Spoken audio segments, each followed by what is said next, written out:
বৃহস্পতিবার থেকে আবহাওয়ার কিছুটা পরিবর্তন, তাপমাত্রা ধীরে ধীরে নামবে। 3 ডিগ্রি তাপমাত্রা নামতে পারে রবিবারের মধ্যে। সপ্তাহান্তে জমিয়ে শীতের আমেজ, যেমনটাই জানাচ্ছে আবহাওয়া দফতর। বিস্তারিত আমরা জানবো। অয়ন ঘোষাল আমাদের প্রতিনিধি রয়েছেন আমাদের সঙ্গে। অয়ন, ইতিমধ্যেই তাপমাত্রা ধীরে ধীরে নামতে পারে, তার পূর্বাভাস মিলেছে।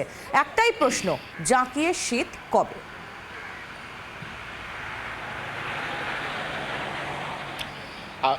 এই প্রশ্নের উত্তর দেওয়ার আগে অবশ্যই আকাশের ছবিটা দেখাতে হবে।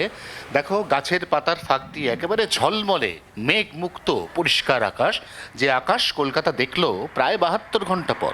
অর্থাৎ এটা প্রমাণিত যে ঘূর্ণিঝড় ফেঞ্জল তার ছেড়ে যাওয়া প্রচুর জলীয় বাষ্প এবং মেঘ, এই মেঘগুলো যা গতকাল পর্যন্ত কলকাতার আকাশে কার্যত প্রভাব বিস্তার করেছিল, আজকে সকাল থেকে কিন্তু সেই প্রভাব একটু একটু করে কাটতে শুরু করেছে। তার থেকেও যেটা গুরুত্বপূর্ণ বিষয়, সেটা হচ্ছে তাপমাত্রার সামান্য পতন বৃহস্পতিবার থেকেই, এমন পূর্বাভাস দিচ্ছে আলিপুর আবহাওয়া দপ্তর।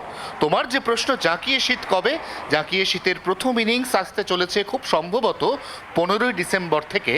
ইনিংসটা চলবে 25শে ডিসেম্বর পর্যন্ত, একটানা নয়, কিন্তু এই ইনিংসটা 3 ভাগে ভাগ করা থাকবে।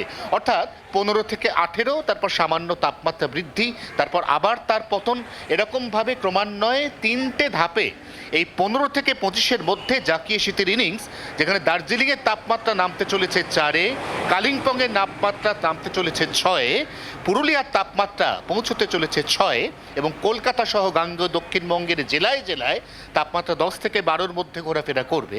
অর্থাৎ যে জাঁকিয়ে শীতের প্রত্যাশা রাজ্যবাসী, বঙ্গবাসী এতদিন ধরে করে আছেন, খুব সম্ভবত আর কয়েকদিনের মধ্যে সেই প্রত্যাশা পূরণ হতে চলেছে। আত্রে ধন্যবাদ অয়ন। অয়ন ঘোষাল আমাদের প্রতিনিধি ছিলেন আমাদের সঙ্গে। অর্থাৎ শীতবিলাসী বাঙালির জন্য সুখবর। আর মাত্র কয়েকটা দিনের অপেক্ষা, তারপরেই 15ই ডিসেম্বর থেকে রাজ্যে জাঁকিয়ে শীতের প্রথম ইনিংস, এমনটাই জানাচ্ছে আবহাওয়া দফতর। বাংলার আওয়াজ, বাঙালির আবেগ, জি 24 ঘন্টা।